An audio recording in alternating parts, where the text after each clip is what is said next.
No more. I stopped working at Lou's. Ganwa keeps going to the farm, but he doesn't say anything to me about it. When he comes home with hay and mud stuck to the bottom of his running shoes, I leave the room. Lou calls for me on my aunt's telephone to see if I will change my mind. I don't want to talk to her. She tells my aunt I'm a hard worker. She says she and go miss my smile. One morning, Mr. Franklin says, "Hey, cowboy," and I almost stopped to cry. I said, "Please don't call me that anymore. I am just kicked now." But I don't want to tell him why. Hannah says I am cutting off my nose to spite my face. I don't know what that means. So she explains it means you are being a stubborn moron boy. She looks a little sad when she says this. So I don't get mad at her. Or why don't you at least keep going for a while? She asks. It could be months before she leaves. Because at the end, I know Lou and Gaul and the farm will be gone forever. I say, can't you understand this feeling?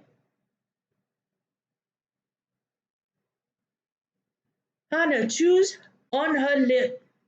Yeah, I guess I can, she says at last.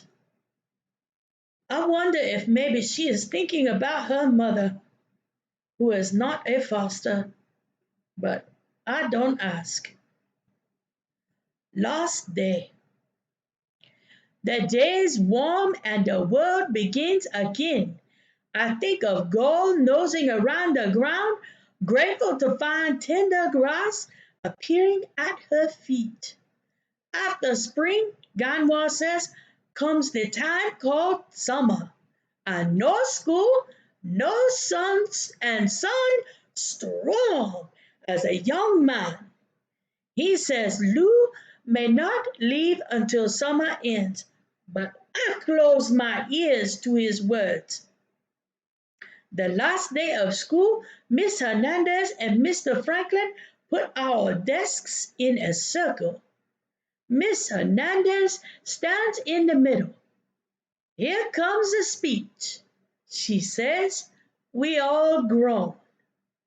That noise is the same in all languages. She laughs. I promise it'll be a very short one speech. I just want you to know that I'm very proud of all of you. You have learned much and come far this year. She makes a funny sound in her throat, but I do not think she has a cold. So, like many immigrants before you, I know you'll make this country a better, stronger place. She wipes her eyes. Okay, speech over. Mr. Franklin brings over a big box and places it on a desk. Inside is a cake, an amazing long cake. I wonder if maybe it's the biggest cake in the world. Ta da! He says. In the middle of the cake is a green lady with her arm in the air. She is holding a green candle. Anybody recognize this old gal? Mr. Franklin asks. The Statue of Liberty! Everyone yells at once. Why is she falling over? Jamie asks. Hey, I'm a teacher, not a baker, says Mr. Franklin. Maybe she's tired, Miss Hernandez suggests. She has a big job after all. Why does she have a dog? Pedro asks. Mr. Franklin sighs loudly. That isn't a dog. It's a cow. It's supposed to be gall. He shrugs. I thought it would be a nice touch. I look away. I still haven't told anyone at school that gall will soon be gone. There are words all over the cake in green letters, many words in squiggles. Before we eat, Miss Hernandez says we read. Everyone groans again, but she holds a finger to her lips, and you know that she means business. Mr. Franklin lights the candle, and Miss Hernandez makes a voice extra soft so that we will pay attention. That is a trick teachers like to use. These are important words, she says. They mean this is your country, now and forever. Give me your tired, your poor, your huddled masses, yearning to breathe free, the wretched refuge of your teeming shore.